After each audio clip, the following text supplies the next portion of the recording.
There he is.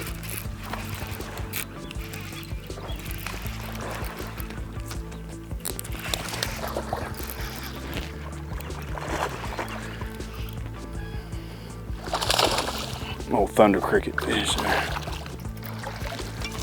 There you go. Old thunder cricket bass. In that fall transition when they're starting to feed on those shad, it's a great way to catch them. Such a healthy little fish. It's a lot of fun. Came way up here on the ends of these docks closest to the bank. We've been fishing the outside edges and we've been running in now. I've had 2 bites in 2 docks, and they've both come from really close to the bank, which tells me that these fish are really starting to get ready to move up and get off the ends and get up here and feed. And really there's so many ways to fish a dock. You can fish it with so many baits. You can fish them slow, you can fish them fast. And you know, a bladed jig is a very efficient way to fish docks because you can get angles with it, you can hit poles with it, you can skip it back underneath there a long ways. And that's one of the reasons it's so key to fishing around docks is because of the weight of the bait and then the ability for it to get reaction bites. So, you know, we used to throw a lot of crankbaits and still do, but now you have an option as a bladed jig as well. And it's just a really good way. And once we figure out if the fish are on the docks like they are, if I was in a tournament setting, you know, I would come back and fish these docks again with a jig or something slower and try to manufacture a much bigger bite. But in the time constraints that we have during practice and things like that, just for the sake of doing it, a bladed jig or a square bill, these are just great ways to locate the fish and then find out where on the dock that fish are actually wanting to be. If it's on the ends, or if it's in the middle of the dock in the shade, or if it's on the poles, or if they're starting to transition to the bank like these fish seem to be doing today. You know, when I'm fishing a dock, you want to be respectful of people's property, and so you got to be really careful with your casts. But the name of the game for me a lot of times is getting as close to those poles as I can get with my bait under the water and letting it tick it, letting it hit it under the water, and gives it a deflection, like a more erratic action. Like if there's a fish sitting on that pole and that bait hits that pole and then veers off to the side, it will make those fish react because it's like it's trying to flee from that fish. So ultimately, that's the goal in the long run, is to see how many dock poles I can skip by and then truly just try to get my bait to come back to them under the water and make contact with it. So when I'm rolling it by a dock pole and I hear it go tick, that makes me smile because I know I've done my job of getting my bait where it needs to be to try to make these fish eat.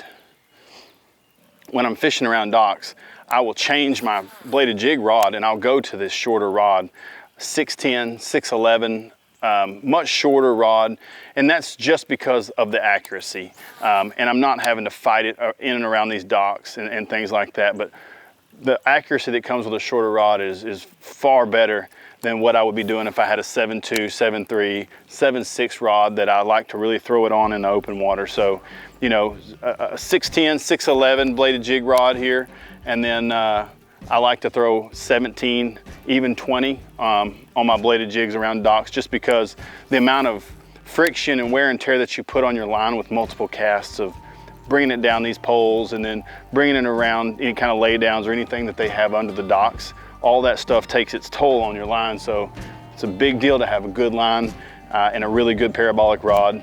Short, accurate casts, those are the key to fishing docks. There's one. That's a big one. Right off the corner of that dock, that's the angle change we were talking about. Is I hit that corner of that dock already once. And then I came back and got it from a different angle. Oh, and was able to make a fish bite. Absolutely a great way to catch them. You can see right there, we already had fished that corner of the dock as we came across. When we got down, we went ahead and fished in. I turned around and fished back out, and I got a different angle on that pole and triggered that fish to bite. That's what dissecting a dock really does for you, and being able to understand the angles, and that if you don't get the right angle on a dock on your first cast or on a pole on your first cast, don't be afraid to reel that thing up and then go ahead and fish the rest of the dock, come back and hit that dock at a different angle. If you think that there's a fish there, or if you have a, you know, a sneaking suspicion, that's what dissecting a dock is all about, is there's no right or wrong way to do it, and you can fish a pole multiple ways. Meaning if you see a pole that's in the middle of a dock, a lot of poles, they'll have a dock and it'll be a big pole right in the middle. You need to hit that pole from different angles, because you may run that bait by that pole this direction and those fish may be facing the other direction, and they just didn't track it well. And when you hit it the second way, you'll see them, they'll react and you'll actually get that fish to trigger.